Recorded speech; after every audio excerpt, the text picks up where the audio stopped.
The orbital palace did not feel real in the way solid things usually insisted on being real. Its floors shimmered faintly beneath Simon's boots, adjusting to his weight as if the station itself were politely acknowledging his existence.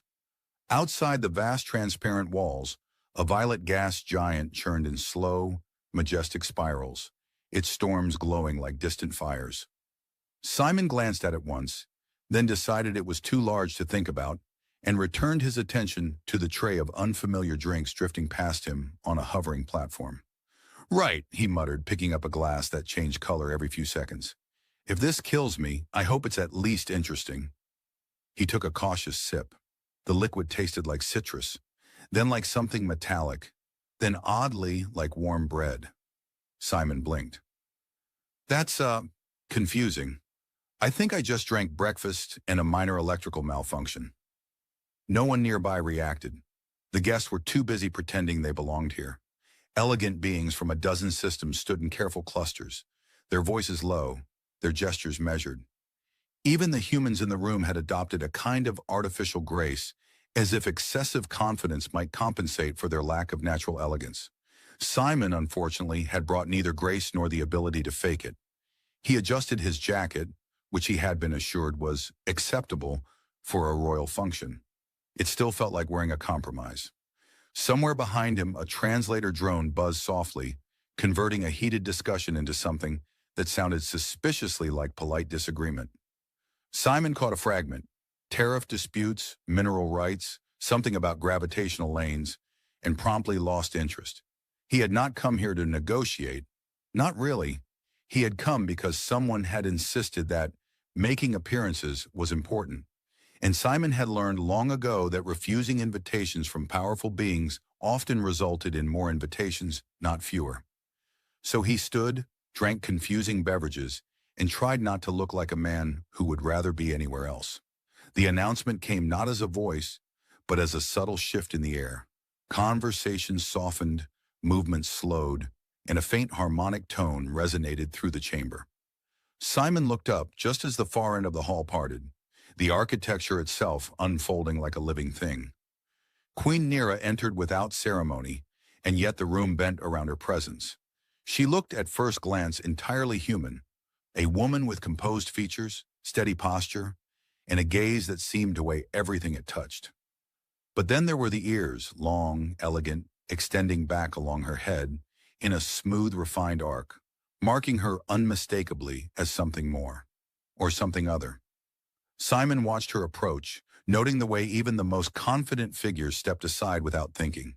She did not demand space. Space simply happened around her. "Well," Simon murmured under his breath, "that's subtle." He considered briefly leaving. It seemed like the sensible choice. Unfortunately, he had already been noticed by someone important enough to point him out, and moments later he found himself being gently but firmly guided forward.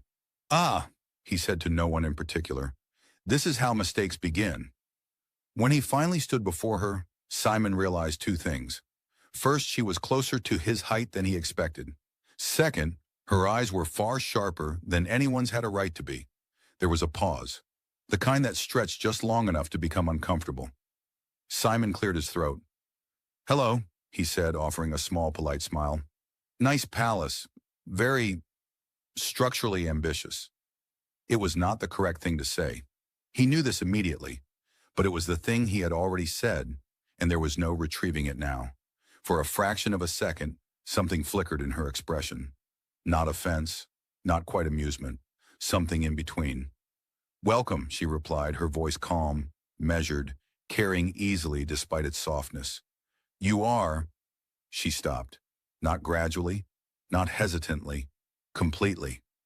Her gaze dropped, not to his face but to his hand. Simon followed her eyes, confused, then realized he was still holding the glass. He quickly lowered it, thinking perhaps he had violated some unknown protocol involving floating beverages and royal presence. "Ah," he said lightly, "if the drink is the problem, I can assure you I didn't make it. I barely understand it." She did not respond. Her attention remained fixed on his hand, on the ring. It was old, that much was obvious. The metal had a dull, worn sheen, and the engraved symbol was intricate enough to suggest it had been made with care, rather than efficiency. Simon had worn it for years without thinking much about it. It had been his grandmother's, and before that, well, he had never asked. Now under the Queen's gaze, it felt suddenly heavier. "Is there something?" he began. "Where did you get that?" she asked. The question was not loud, but it cut cleanly through the space between them. Simon blinked. "This?" He lifted his hand slightly, turning the ring as if seeing it for the first time. "It was my grandmother's," he said. "She gave it to me. Said it was important. Didn't say why." He paused, then added with a faint shrug, "She said a lot of things like that." The Queen did not move. The entire room, Simon realized, had gone very quiet. He shifted his weight, suddenly aware that he might have accidentally done something significant without the slightest intention of doing so. "I mean," he added, attempting a lighter tone, "if it belongs to someone important, I should probably apologize in advance. I've been using it mostly to open stubborn packaging." No reaction. He let out a small breath. Tough crowd. Still, her eyes did not leave the ring, and for the first time since entering the palace, Simon felt something he could not quite laugh away. The sense that a very ordinary moment had just become something else entirely. The silence did not break all at once.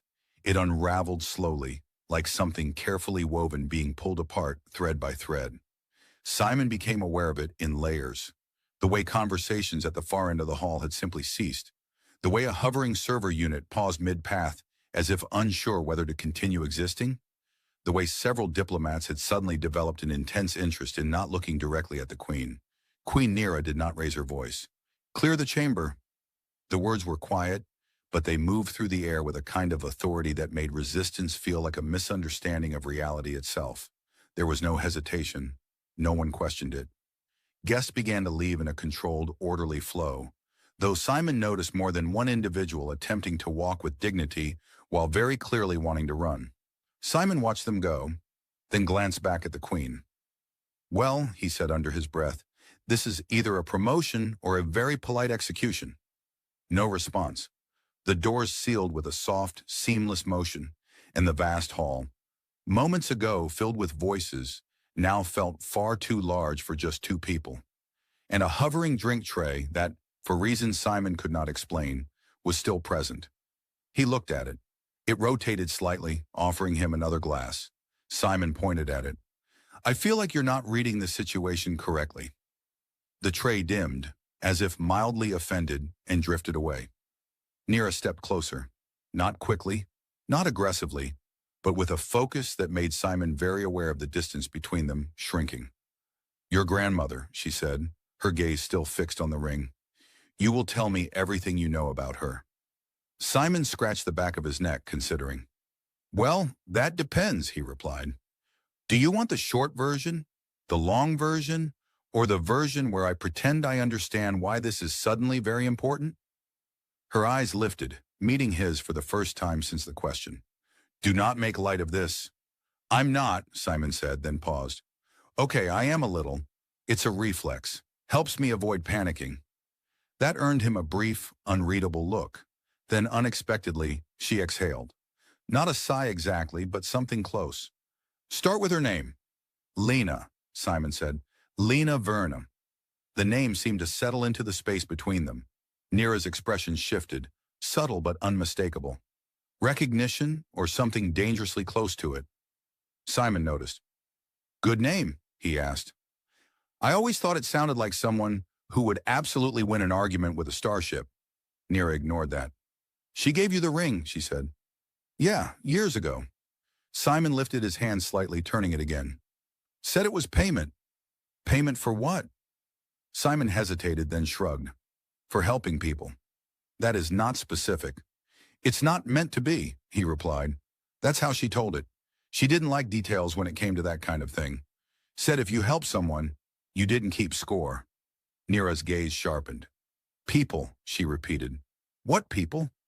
Simon leaned slightly to the side as if trying to recall something just out of reach.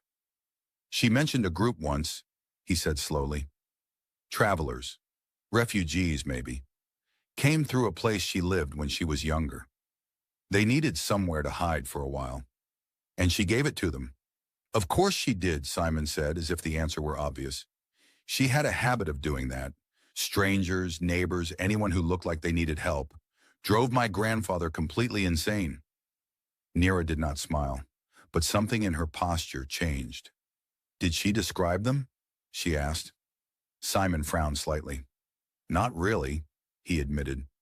She avoided that part, said it didn't matter who they were, just that they were in trouble. Nira took another step closer. Think carefully. Simon held up his hand slightly. I am thinking carefully, he said. This is me being very careful. Normally, I would have made at least 3 bad jokes by now. A pause. We are 2, he corrected. For a moment, the tension shifted. Not gone, but altered, as if his refusal to fully surrender to it had forced it to adjust. Then Nira spoke again. Did she ever mention a child? Simon blinked. A child? Yes, he considered. Maybe, he said slowly. There was something... I remember her saying once that one of them didn't speak much, stayed close to her the whole time. I think she said the kid used to watch everything, like they were trying to memorize it. Nira's breath stilled. Simon noticed that too. She said the kid didn't trust anyone at first. He continued more carefully now. But eventually, they started following her around, like a shadow. The silence returned, but this time it felt different. He shifted his weight again. Look, he said more gently, I don't know why this matters so much, but if you're expecting some grand story, you're probably going to be disappointed. She never told it like that. To her, it was just something she did. Nira's eyes dropped back to the ring. Just something she did, she repeated. Simon nodded. Yeah, that was kind of her whole philosophy. Do the thing, don't talk about the thing, definitely don't accept credit for the thing. Very inconvenient for storytelling, honestly. A faint pause. Then almost imperceptibly, something at the corner of Nira's expression shifted. Not quite a smile, but not entirely absent of one either. Simon caught it. There it is, he said quietly. I knew there was a sense of humor in there somewhere, just hiding behind all the royal composure. Nira looked at him again. This time there was no confusion in her gaze, only something deeper, something that had been waiting a very long time to be recognized. And for reasons Simon could not yet understand, he had just said exactly the words that brought it closer to the surface. Nira turned away from him without warning, though not in dismissal. It was the kind of movement that suggested she needed distance not from Simon, but from the weight of something assembling itself inside her mind. The palace responded subtly as she moved. Lights dimmed along the edges of the chamber, and a section of the floor unfolded into a circular platform that pulsed faintly with pale blue light. Come, she said. Simon looked behind him, just in case she had meant someone else. The empty hall confirmed she had not. Right, he said, following. If this turns into a trapdoor situation, I'd like it officially noted that I had concerns. The platform reacted to his step with a soft hum. For a moment, nothing happened. Then the air above it rippled, folding inward like liquid glass. Lines of light formed, intersecting, expanding into a suspended lattice of data, fragments of symbols, incomplete records, and shifting geometries that seemed to rewrite themselves faster than he could follow. Simon tilted his head. Okay, he said slowly. Either this is a historical archive, or I just stepped into a very artistic headache. Nira did not respond immediately. She raised her hand and the lattice obeyed, reorganizing itself into something more structured. Shapes sharpened, symbols aligned. A crest appeared briefly, faint, broken, but unmistakably similar to the engraving on Simon's ring. His humor faded, just a little. That's, familiar, he said. It should be, Nira replied. It is what remains of my house. Simon folded his arms, watching as the data shifted again, fragments blinking in and out of existence like half-forgotten memories. Not much of it left, he observed gently. No, she said, not much. There was no bitterness in her voice. That made it worse. Simon glanced at her, then back at the display. So this thing, he said, gesturing vaguely at the lattice, is what exactly? A database?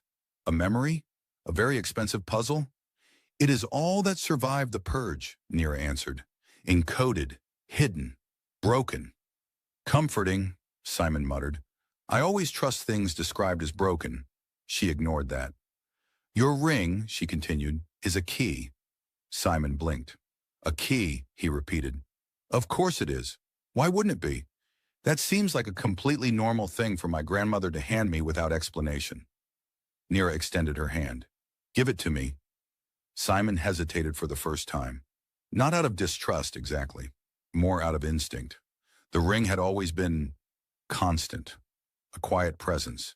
Giving it away, even temporarily, felt like stepping into something irreversible. He exhaled. All right, he said, sliding it off. But if it activates anything that explodes, I'm blaming you. He placed it in her hand. The moment her fingers closed around it, the platform reacted. The lattice above them pulsed, once, sharply, then again, brighter. The fragmented crest stabilized, lines reconnecting, shapes solidifying. New data surged into existence, cascading outward in structured patterns. Simon took a step back. Well, he said, that seems important. Nira did not move. Her gaze was fixed on the expanding display, but her focus had shifted inward, following something only she could see. A series of images began to form within the lattice. Not clear, not complete, but enough to suggest scenes, movement, figures. Simon squinted. Are those recordings? Fragments, Nira said. Memory echoes, stored through resonance. Ah, Simon replied. Of course, resonance. I was just about to say that. The images flickered, unstable. A corridor, smoke, shadows moving too quickly to track. Then, a smaller figure. Simon leaned forward slightly. That's... The image distorted, then reformed. A child, standing close to someone taller. The details were unclear, faces blurred, but the posture, the way the child stayed close, just behind. Simon felt a strange, quiet recognition. That's what she meant, he said softly. The shadow. Nira's grip tightened around the ring. The scene shifted again. The taller figure knelt, reached out. A gesture, gentle, steady. The child hesitated, then stepped forward. The image fractured, splitting into overlapping layers. For a moment, the child's outline sharpened just enough to reveal something distinct. Ears. Long, like Nira's. The air seemed to still. Simon glanced at her. You remember this, he said.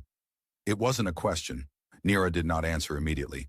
When she did, her voice was quieter than before. Yes. The lattice pulsed again, as if responding to that acknowledgement. More fragments aligned. A doorway, light spilling in. The same taller figure, still indistinct, still impossible to fully see, guiding the child forward. Simon swallowed. She never told me, he said. Not like this. Nira's eyes remained fixed on the shifting memory. She would not have, she said. To reveal it would have placed you in danger. Simon let out a small breath. Yeah, he said. That sounds like her. There was a pause, then he added, also sounds like something she would absolutely refuse to explain, just to be difficult. For a brief moment, the tension eased, just enough. Nira looked at him again. This time there was something undeniably different in her expression. Not just recognition, not just certainty, something more complicated. You carry her legacy, she said. Simon blinked. I carry a ring, he replied. The rest is still catching up. The lattice dimmed slightly, stabilizing into a slower, more deliberate flow of data. The past was no longer just fragments. It was beginning to take shape. And neither of them, Simon realized, was entirely prepared for what it might reveal next. The lattice no longer flickered with uncertainty. It had settled into something disturbingly calm, as if the past had decided it was ready to be understood, whether they were prepared or not. Lines of data curved into stable formations, and the fragmented images began to link together, no longer isolated echoes, but parts of a single, continuous moment. Simon leaned slightly to the side, trying to follow the sequence. So, he said carefully, this is the part where everything starts making sense, right? Or at least slightly less confusing. Nira did not answer. Her attention was fixed on a particular segment of the projection, where the image had sharpened further than the others. The taller figure, still faceless, was now clearer in movement, if not identity. The posture, the gestures, the way the figure crouched to meet the child's height. Simon frowned. That's... He started, then stopped. He didn't want to say it too quickly. It felt like the kind of realization that should arrive with more certainty, not with hesitation and a half-formed thought. But it was there anyway. That looks like her, he finished quietly. Nira did not ask who. She already knew. The figure reached out again, placing something into the child's hands. The motion was careful, deliberate. A small object passed between them, catching a faint glimmer of light before the image shifted again. Simon's gaze dropped to his own hand. Well, he said softly, that would be the ring. Nira's fingers tightened slightly around it, as if the object itself had suddenly become heavier. The next sequence formed without distortion. The doorway from before reappeared, but now it was clearer. Beyond it, shapes moved. Armed figures, searching, their outlines sharp and threatening even in partial data. The sense of urgency was unmistakable. The taller figure, Simon's grandmother, though the image refused to confirm it directly, placed a hand on the child's shoulder, guiding her forward. Not pushing, not rushing, just steady. Simon let out a slow breath. That's exactly how she was, he murmured. Everything felt less dangerous when she was around, even when it definitely wasn't. Nira's expression shifted again, though only slightly. She did not hesitate, she said. No, Simon replied. She didn't do that either. Very inconvenient trait, honestly. Made it impossible to argue with her. For a moment, the edge of tension softened again. Then the image changed. The child stepped forward, just past the doorway. The taller figure remained behind, turning slightly as if preparing to face whatever was coming. The data trembled. A surge of interference rippled through the lattice, distorting the scene. The outlines blurred, the light fractured, and for a brief second, everything threatened to collapse back into fragments. Nira reacted instantly. Her hand lifted, not touching the projection but commanding it, stabilizing the flow through some unseen interface. Hold, she said. The lattice obeyed. The image steadied. Simon exhaled. Good, because I was just starting to follow that. The scene resumed. The child hesitated at the threshold, looking back. That moment stretched. Simon felt it, even through the abstraction. The weight of it. The choice that wasn't really a choice. Go on, he muttered under his breath, as if the memory could hear him. The child turned, moved forward, and disappeared beyond the doorway. The taller figure remained. Then the image cut. Not faded, not ended. Cut. A clean, abrupt absence. The lattice dimmed slightly as if acknowledging a boundary it could not cross. Simon stared at the empty space where the scene had been. Well, he said after a moment, that's not ominous at all. Nira lowered her hand slowly. The record ends there, she said. Simon nodded, though his gaze remained fixed on the fading projection. Yeah, he replied. That tracks. There was a silence, but it was no longer the same as before. It wasn't heavy with uncertainty.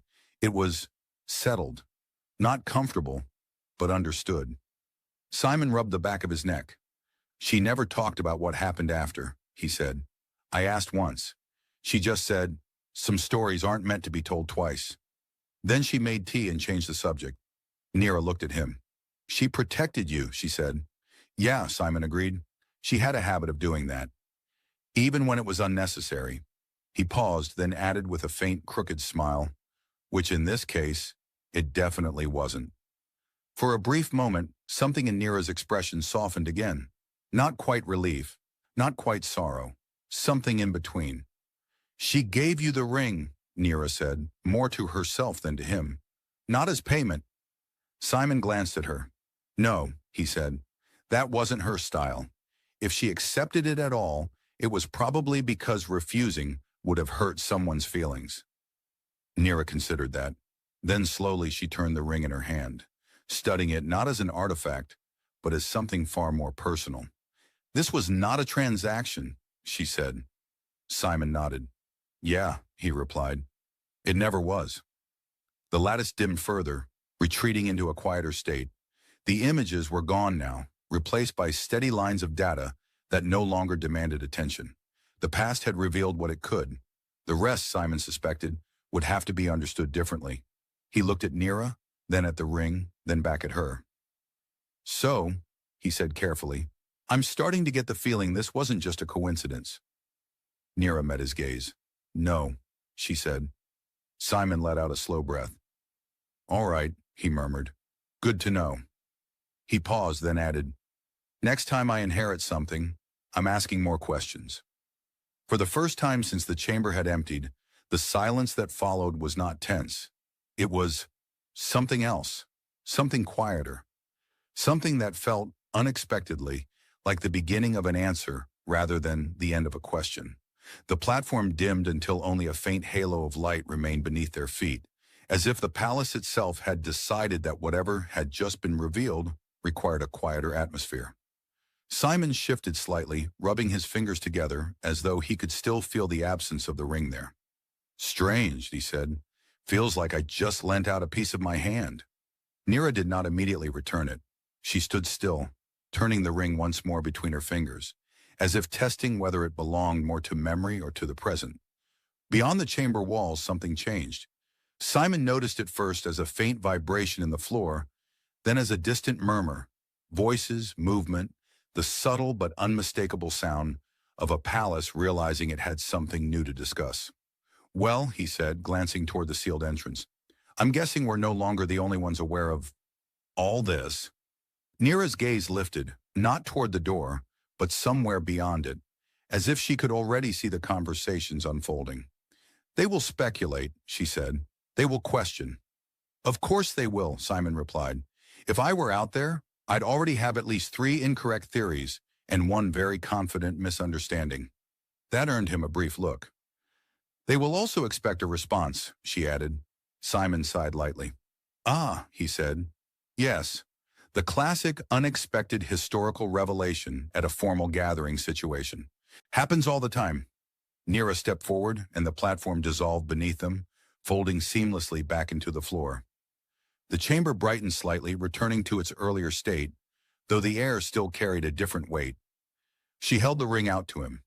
Simon hesitated for only a second before taking it back, sliding it onto his finger, with a small, almost unconscious sense of relief. "Thank you," he said. Then after a beat, "For not keeping it.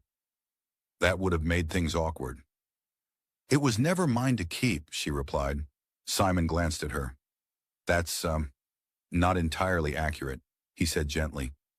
Nira did not answer that. Instead, she turned toward the far end of the hall, where the doors remained closed, though now faint lines of light traced their edges. Signals, perhaps, or quiet attempts at communication from the outside. "They are waiting," she said. Simon nodded. "Right. And I assume hiding behind the drink tray is not considered a viable strategy." "It is not. Unfortunate." They began to walk. Their pace was measured, but not slow. Each step carried a sense of inevitability, as though the moment ahead had already decided to exist and was simply waiting for them to arrive. Simon adjusted his jacket again. "So," he said, "before we go out there, I feel like I should ask, what exactly am I now? Because I'm fairly certain I walked in as a traitor, and I have a strong suspicion I am not leaving as one." Nira's expression remained composed, but her answer came without hesitation. "You are a connection," she said, "between what was lost and what remains." Simon blinked. "That sounds important," he said, "and also like something I am deeply unqualified for." "You are precisely qualified," she replied. "You carry her choice." Simon considered that. Then he exhaled. "All right," he said. "I'm going to need a simpler version of that eventually, preferably one that fits into a conversation without causing a diplomatic incident." A faint pause, then, unexpectedly, "You are someone my mother trusted," Nira said. Simon stopped walking, not dramatically, just enough for the moment to register. "That," he said quietly, "is a lot harder to joke about." Nira did not turn, but she did not continue forward either. For a second, they simply stood there, the distance between past and present narrowing into something almost tangible. Then Simon shook his head lightly. "Well," he added with a softer tone, She had excellent judgment, usually, except when it came to adopting stray problems, which I now realize I may have inherited. Nira resumed walking. Then perhaps that trait will be useful, she said. Simon followed, a small smile returning despite everything. Careful, he replied. If you say things like that, I might start thinking this is an invitation. It is, Nira said. Simon blinked again. Ah, he said. Well, good. I prefer clear communication, less room for accidental royal obligations. The doors ahead shifted, responding to their approach. The faint lines of light brightened, then parted, revealing the corridor beyond. Voices reached them immediately, low, controlled, but undeniably tense. Advisors, diplomats, observers, all waiting for something definitive. Simon slowed slightly. No pressure, he murmured. Nira stepped through without hesitation. The corridor fell silent the moment she appeared. Simon followed half a step behind, then adjusted his position instinctively until he stood beside her instead. He wasn't entirely sure why, but it felt correct. A figure approached, one of Nira's advisors, by the look of the intricate patterns woven into their attire. Their expression was carefully neutral, though their eyes flicked briefly to Simon's hand. To the ring. Your Majesty, the advisor said, inclining their head, we have received inquiries. I am aware, Nira replied. They will require clarification. They will receive it. A pause. The advisor hesitated, then added, and the human. Simon raised a hand slightly. Hello, he said. Still here. The advisor blinked. Nira's gaze remained steady. He is under my protection, she said, and under my authority. Simon tilted his head. Those sound like very official thing, he whispered. Should I be concerned? Only if you intend to leave, she replied quietly. He considered that, then smiled faintly. Noted, he said. The advisor stepped back, clearly reassessing everything they thought they understood about the situation. Simon watched them go, then glanced at Nira. So, he said, just to confirm, this is the part where everything becomes significantly more complicated, isn't it? Nira looked ahead, her expression calm, but her eyes carrying something new. Yes, she said. Simon nodded. All right, he replied. Good. I was starting to think this might be simple. The corridor did not return to normal after their appearance. It adjusted. Conversations resumed, but softer now, measured, as if every word might be overheard by history itself. Simon noticed how people stepped aside, not just for Nira, but for him as well. That, more than anything, unsettled him. He leaned slightly toward her. I don't like this, he murmured. People are making space for me. That's new. I don't trust it. They are reassessing you, Nira replied without slowing. Reassessing is a polite word for guessing wildly, Simon said. I've done that professionally. They moved through a series of curved passageways where the walls themselves displayed shifting streams of information. Symbols reorganized as they passed, reacting to Nira's presence. But now Simon noticed something else. The data flickered subtly when he came close, as if uncertain whether to include him. He pointed at it. See that? He said. Even your walls are confused about me. They are adjusting to your access level, Nira said. My access level? Simon repeated. That sounds dangerous. It is. Unusual. Great, he muttered. I've always wanted to be unusually dangerous in a building that controls gravity. They reached a narrower chamber, quieter, more contained. The doors sealed behind them with a low resonance, and the light shifted to a softer tone. At the center of the room stood a circular interface, different from the one before. Less fragmented, more deliberate. It hummed with a steady rhythm, like something patient and very old.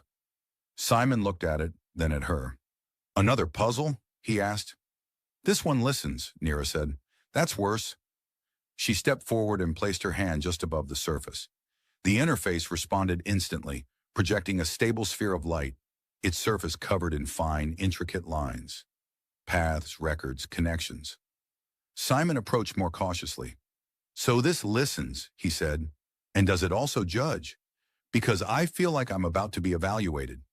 It identifies, Nira replied. Still not comforting. She glanced at him. Place your hand near it. Simon paused. Before I do that, he said, I would like to officially state that I am not responsible for whatever happens next. Noted. He took a breath, then extended his hand, holding it just above the surface.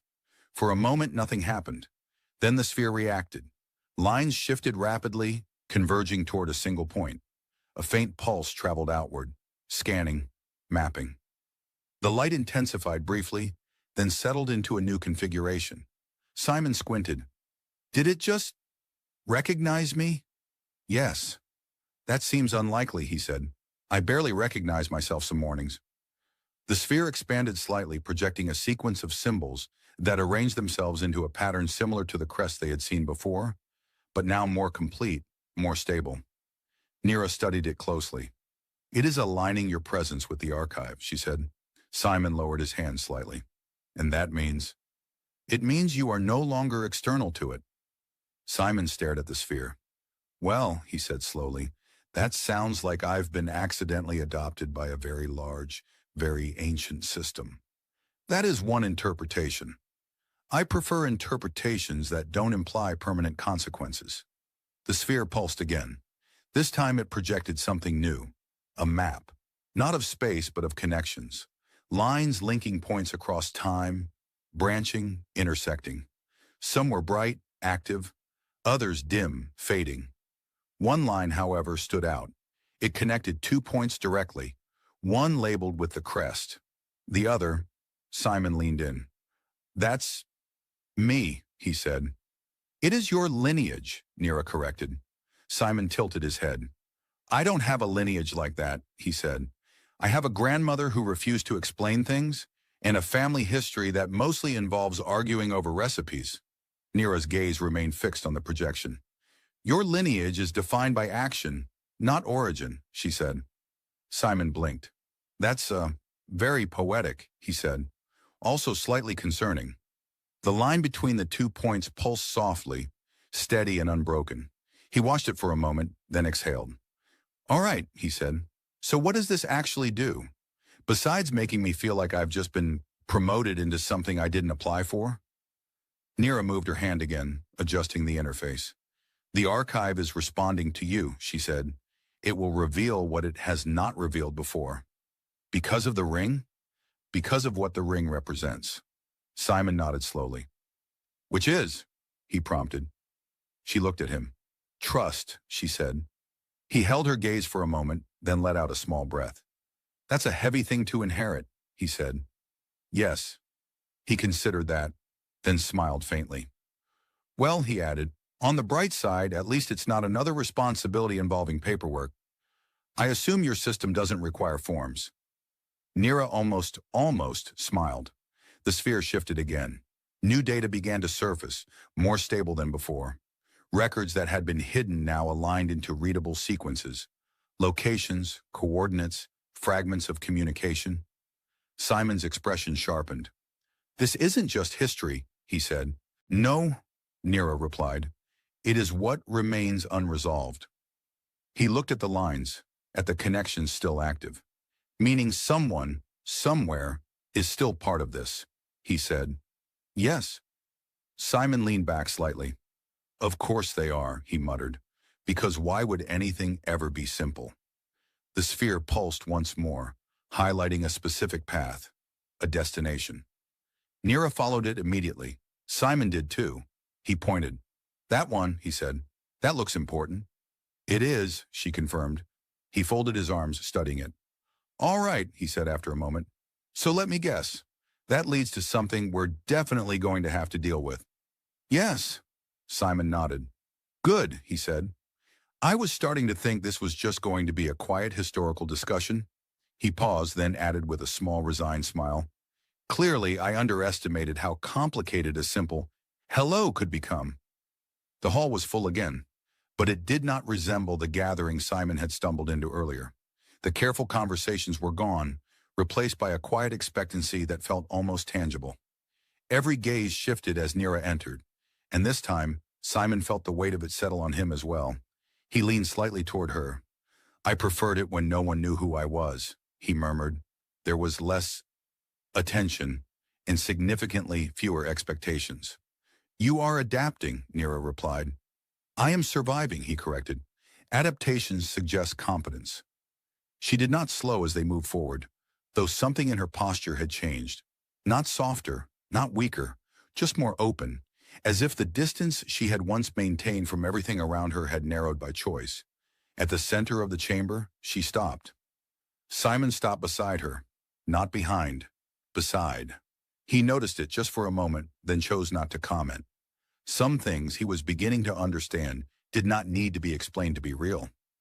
Nira raised her hand slightly, and the ambient hum of the room faded into silence. There has been a discovery, she said. Her voice carried easily, steady, and clear. No hesitation, no doubt.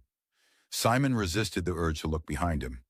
He had the distinct feeling that every person in the room was now looking directly at his hand, which unfortunately, they were. Nira continued. The symbol thought lost with my house has been found. Not preserved by power, nor by loyalty to a crown, but by an act of kindness that expected nothing in return. Simon shifted his weight slightly. Ah, he whispered. That's me, isn't it? Nira did not react outwardly, but there was the faintest shift in her tone. Yes, she said. The room remained silent, but the silence had changed. It was no longer uncertain. It was attentive. Nira turned slightly, her gaze moving across the gathered figures. My survival, she continued, was not secured by armies or alliances. It was secured by a human who chose compassion over caution. That act was never recorded, never claimed, and yet it endured. Simon swallowed, then leaned a fraction closer. I feel like I should say something profound, he muttered, but all I've got is, she would have told you to stop making a fuss. Nira's expression shifted, just slightly. That, she said quietly, is why it matters. She turned back to the room. The debt of my house cannot be repaid, she said, but it can be honored. There was a pause. Then she extended her hand toward Simon. Not a command, an invitation. Simon looked at it, then at her. Well, he said softly, this is new. He hesitated for half a second, then stepped forward, taking her hand. It was a simple gesture, but the room seemed to adjust around it. This is Simon, Nira said. He carries the legacy of the one who saved me. Not by blood, but by choice. Simon raised his free hand slightly. Hello again, he said. Still not entirely sure how I got here, but I'm starting to suspect it was inevitable. A faint ripple of reaction moved through the chamber. Not laughter, not quite, but something close enough to ease the tension. Nira continued. He will remain, she said, not as a subject, not as an obligation, but as a bridge between what was lost and what will be built. Simon blinked. That sounds permanent, he whispered. It is, she replied. He considered that, then nodded slowly. All right, he said. Good. I prefer clarity, even when it's slightly terrifying. Nira released his hand, but the connection between them did not feel like it had ended. It had simply changed form. The room began to shift again, movement returning, voices rising carefully as the moment settled into understanding. Simon exhaled, then glanced at her. So, he said, just to confirm, I'm part of a royal court now. Yes. And this was decided without a formal application process. Yes. And I cannot return to being just a trader who complains about cargo delays. No, Simon nodded. All right, he said. I'll need better clothes. For the first time, Nira allowed a visible hint of amusement to surface. That can be arranged. He looked around the hall, then back at her. You know, he added, she would have liked this. Not the palace part. She would have complained about the ceilings. But the rest of it, the outcome. Nira's gaze softened, just slightly. Yes, she said. She would have. Simon looked down at the ring, turning it once. For the first time, it no longer felt like a question. It felt like an answer. He lifted his head again. Well, he said quietly, I suppose I should try to live up to it. Nira regarded him for a moment, then nodded. You already are. The noise of the hall returned fully now, but it no longer felt distant or overwhelming. It felt shared. Simon took a breath, then another, adjusting not just to the room, but to the place he now held within it. "All right," he said. "One last question." Nero raised an eyebrow slightly. "Yes." He gestured faintly around them. "In all of this, do I still get to make jokes?" A pause, then, "Yes." Simon smiled. "Good," he said, "because I'm definitely